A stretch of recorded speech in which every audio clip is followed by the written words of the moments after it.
नमस्कार दोस्तों, आप सभी का अपने यूट्यूब चैनल में स्वागत है। आज हम पढ़ने वाले हैं थियोसॉफिकल सोसाइटी। हिंदी में इसको थियोसॉफिकल सोसाइटी कहते हैं। इसका स्थापना कब हुआ था और इसका अर्थ क्या है और इसकी क्या विशेषताएं हैं। इसका इंग्लिश वर्जन आ चुका है, अपलोड कब बहुत दिन पहले ही हो चुका है। आप लोग अगर इंग्लिश माध्यम में देखना है तो आप देख सकते हैं, हिंदी माध्यम के लिए वीडियो है। और UPSC, UPPSC, BPSC, MPPSC, CGL सभी एग्ज़ाम्स के लिए हर बार पूछा जाता है। इसके अंदर जो है एनी बेसेंट का नाम आता है, इसके अंदर स्टेली का नाम आता है, इसके अंदर हेलेना का नाम आता है, ठीक है ना। इसके अंदर मदन मोहन मालवीय जी का भी नाम आता है और इसके अंदर कॉलेज की स्थापना हुई थी। मतलब हिंदू से रिलेटेड बहुत चीज़ें इस थियोसॉफिकल सोसाइटी के अंदर दिया हुआ है। तो चलिए हर एक चीज़ वन बाय वन करके स्टार्ट करते हैं। तो थियोसॉफिकल सोसाइटी जो है 1875 में न्यूयॉर्क में स्थापित हुआ था। किसने किया था? तो मैडम हेलेना पेट्रोवना ब्लादिवत्सी, ठीक है ना, ब्लावात्स्की इनका नाम है। ये रशियन महिला है।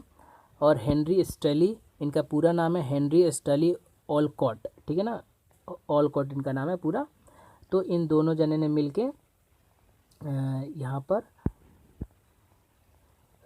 थियोसॉफिकल सोसाइटी स्थापना किया था, ठीक है ना। भारत में 1882 में मद्रास में पहला इसका अंतर्राष्ट्रीय कार्यालय खोला गया। सबसे पहला बहुत इंपॉर्टेंट क्वेश्चन बीपीएससी में पूछा गया था कि थियोसॉफिकल सोसाइटी का अंतर्राष्ट्रीय कार्यालय कहाँ पर इंडिया में खोला गया, तो मद्रास में खोला गया, जब आज की चेन्नई जिसको हम कहते हैं। 1989 यानी कि 1889 में एनी बेसेंट जो कि सदस्य बनी थियोसॉफिकल सोसाइटी की। और वो कहाँ सदस्य बनी थी? तो इंग्लैंड में बनी थी। इस चीज़ का ध्यान रखिए कि एनी बेसेंट सदस्य बनी थी, बट इंडिया में आकर नहीं बनी थी, इंग्लैंड में बनी थी, ठीक। फिर उसके बाद जो है, अब देखिए यहाँ पर 1893 की बात आता है कि एनी बेसेंट जो है वो इंडिया आती हैं। और इंडिया आने के बाद जो है जो थियोसॉफिकल सोसाइटी होता है उसका कार्यभार अपने हाथों में संभाल लेती है। तो देखते हैं अब इसका क्या इंडिया में इम्पैक्ट पड़ता है थियोसॉफिकल सोसाइटी का। तो सबसे पहले इसका अर्थ जान लेते हैं। बहुत इंपॉर्टेंट है कि थियोसॉफिकल सोसाइटी का क्या अर्थ है। तो देखिए, थियोसॉफी का मतलब होता है ब्रह्म विद्या। ब्रह्म विद्या यानी कि जो ब्राह्मणिज्म है, यानी कि जो ब्राह्मणा है, या जिसको पंडित हम कहते हैं, जिसको हिंदू धर्म की जो आध्यात्मिक शिक्षा होती है, मतलब गीता पुराण, ठीक है ना, शिव पुराण हो गया, मतलब जो माइथोलॉजी ज्ञान है, ठीक है ना, उसको इन्होंने बताया कि इन सब ज्ञान को लेना चाहिए, ग्रहण करना चाहिए, ताकि हमारा समाज जो है आगे बढ़े। इनका जो था कि धर्म सिद्धांत, यानी कि धर्म को पढ़ो और आत्मा के पुनर्जन्म के सिद्धांत को पढ़ो। यानी कि हम जो कर्म करते हैं तो वही हमारा पुण्य, नेक्स्ट जो फ्यूचर हमारा वो डिसाइड करता है, यानी कि नेक्स्ट लाइफ हमारा डिसाइड होता है। इसकी विशेषता क्या थी? तो देखिए, इसकी विशेषता थी कि कर्म पिक। एनी बेसेंट ने थियोसॉफिकल सोसाइटी में इंडिया में प्रसार करवाया कि कर्म करते रहना चाहिए, कर्म अच्छा करेंगे तो हमें अच्छा जन्म मिलेगा। इन्होंने पुनर्जन्म यानी कि जो रीबर्थ की प्रिंसिपल इन्होंने लाया कि पुनर्जन्म होगा लोगों का अगर अच्छा कर्म करेंगे तो।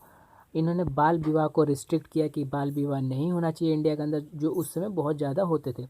जातिवाद, इन्होंने जो है कास्टिज़म को जो है अबॉलिश किया कि कास्टिज़म जो है नहीं होना चाहिए बिल्कुल। तो जागरूक किया लोगों को। और जो विधवा, जो विडोस होती थी उस समय, उनका जो दशा बहुत ख़राब होता था, उनमें भी सुधार करने का प्रयत्न किया, बट ये पॉसिबल नहीं हो पाया उस समय पे, 1882 के टाइम पे, ठीक। फिर 1800, इससे क्या रिलेटेड, इससे दो चीज़ बहुत ज़्यादा रिलेटेड है। पहला, थियोसॉफिकल सोसाइटी से ही रिलेटेड है। 1898 में हिंदू कॉलेज जो कि एनी बेसेंट के द्वारा बनाया गया। बहुत इंपॉर्टेंट है कि हिंदू कॉलेज किसने बनाया? तो हिंदू कॉलेज हिंदुओं के शिक्षा के लिए एनी बेसेंट ने बनाया। और दूसरा प्रयास है 1916 में मदन मोहन मालवीय, बनारस हिंदू यूनिवर्सिटी जिसको हम कहते हैं BHU, बनारस हिंदू यूनिवर्सिटी की स्थापना करवाया मदन मोहन मालवीय ने 1916 में, ठीक है ना। ताकि उनको लगा कि हिंदुओं की शिक्षा जो है बनी रहे। और हिंदू कॉलेज में और BHU में भी कुछ सिद्धांत है, जैसे कि हिंदू धर्म के लिए ज़्यादा प्रसार करना, ठीक है ना, उनकी शिक्षा पर ज़्यादा ध्यान रखना, ठीक। वैसे BHU में हर एक धर्म के लोग पढ़ते हैं, ऐसा नहीं है अब के टाइम में। दूसरा है कि एनी बेसेंट ने 1917 में जो है कांग्रेस की प्रथम महिला अध्यक्ष भी बन चुकी थी। और साथ ही साथ एनी बेसेंट जो है ना, होम रूल इंग्लैंड में, आयरलैंड में एक होम रूल चल रहा था, होम रूल लीग, आयरलैंड में चल रहा था उसको, उस आंदोलन को जो है ना इंडिया में भी उन्होंने इम्प्लीमेंट करवाया। तो इस चीज़ का भी ध्यान रखेंगे आप। ठीक, तो आई होप कि ये थियोसॉफिकल सोसाइटी के बारे में ये फैक्ट आपको क्लियर हो गया होगा। तो एक तो लाइक बनता है, शेयर भी बनता है और सब्सक्राइब भी बनता है, और कमेंट करके बताएं कि किस टॉपिक में मैं वीडियो बनाऊं। आपका दिन शुभ हो।